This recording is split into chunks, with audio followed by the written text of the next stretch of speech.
بے ادب گستاخ فرقے کو سنا دے اے حسن، یوں کہا کرتے ہیں سنی داستان آل بیت۔ باغ جنت کے ہیں بار مدح خان آل بیت، تجھ کو مجدہ نار کا اے دشمنان اہل بیت۔ تم کو مجدہ نار کا اے دشمنان، بے اجازت جن کے گھر جبریل آتے نہیں، قدر والے جانتے ہیں قدر و شان اہل بیت۔ اے شباب فصل گل، یہ چل گئی کیسی ہوا، کٹ رہا ہے لہلہاتا بوستان آل بیت۔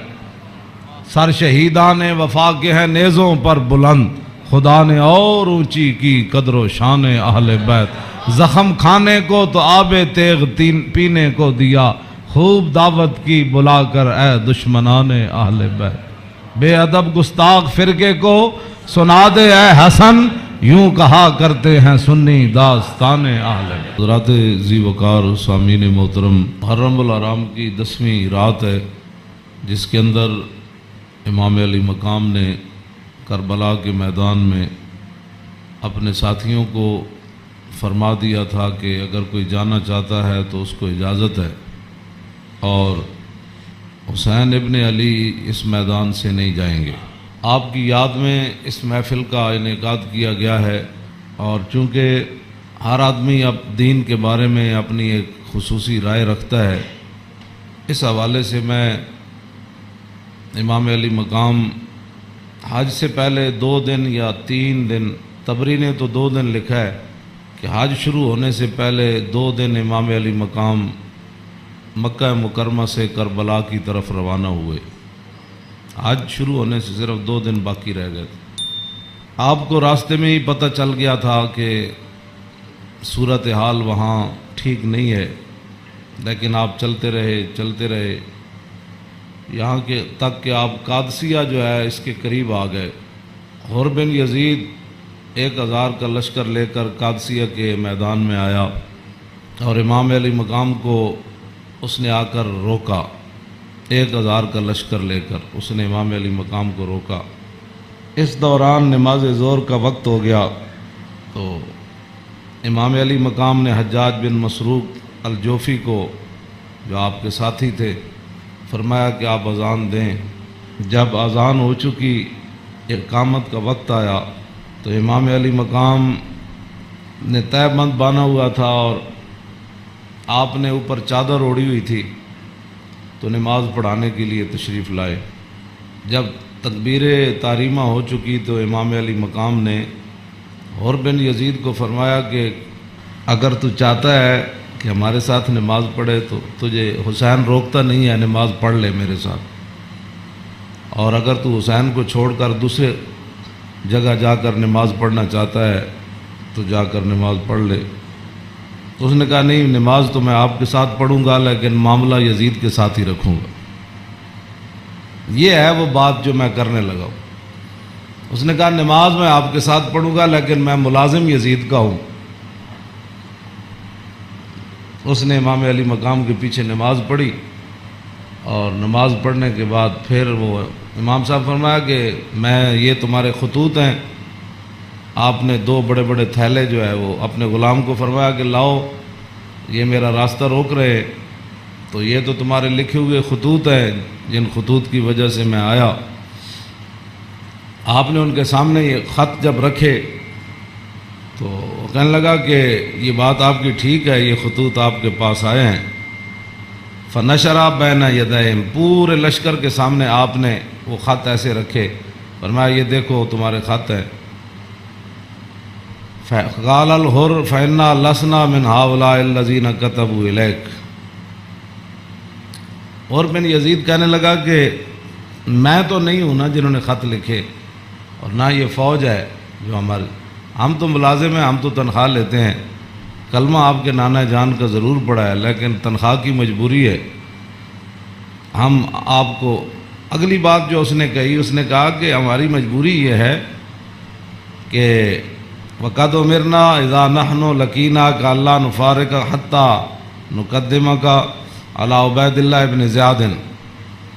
وہ کہنے لگا کہ ہماری یہ ڈیوٹی لگی ہے کہ ہم اس وقت تک آپ کو گھیرے میں رکھیں گے جب تک آپ کوفے جا کر ابن زیاد کے ہاتھ پر بیعت نہیں کر لیتے. عام یعنی محاصرہ کر لیا نا، اس کا معنی یہ ہے انہوں نے آپ کو گھیرے میں لے لیا امام علی مقام کو.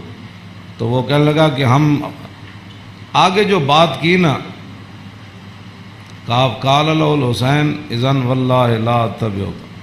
امام علی مقام فرماندے ہیں جی تو مینوں انج کرنا ہے نا بھائی تو ابن زیاد کو لے جانا ہے تو حسین تیرے نال کدی نہیں جائے گا. اے نہیں ہو سکتا کہ حسین نو تو گھیرا پا کے تے ابن زیاد تک ظالم دے دربار تک لے جائے، انج نہیں ہونا. فقال له اذن واللہ لا ادعوک. امام علی مقام بھی قسم چکی تے ملازمت کتنی عجیب چیز ہوندی. وہ اور بھی کہنے لگا واللہ میں تانوں چھڈنا پھر کوئی نہیں، تسی نال جانا پینا. فتراد القول ثلاث مرات. اللہ اکبر اللہ. ایک گل لمبی ہو گئی. امام علی مقام انہوں گل کرن ہوا کوئی جواباً گل کرے، پھر امام صاحب گل کرن پھر وہ جواباً گل کرے. جدو گل لمبی ہوئی وہ کہنے لگا سانو یہ تو حکم نہیں اسی تہاڈے نال لڑیے، لیکن اے حکم ضرور ہے کہ اسی تانوں اپنے گھیرے چوں چھڈ نہیں سکتے، تانوں مدینہ پاک بھی واپس نہیں جان دینا تے تانوں کوفے وچ جانا پینا. امام علی مقام نے جو اس کو بات فرمائی، فرمایا تو یاد رکھ حسین جان تے دے سکتا لیکن ابن زیاد دے دربار وچ نہیں جا سکتا. وہ جگہ جو تھی نا وہ بیضا تھی. پھر وہ چلتے چلتے آپ کربلا میں آئے، جہاں یہ اس نے جا کر روکا اس جگہ کا نام بیضا ہے. عقبہ بن ابل ایزار یہ بات کے راوی ہیں، کہتے ہیں ان الحسین خطب اصحابہ و اصحاب الحر بالبیضۃ. امام علی مقام نے بیضا کے مقام پر اپنے ساتھیوں کو اور حر بن یزید کے ساتھیوں کو خطبہ دیا. اے وجہ جدی وجہ تو امام علی مقام کربلا وچ تشریف لے گئے.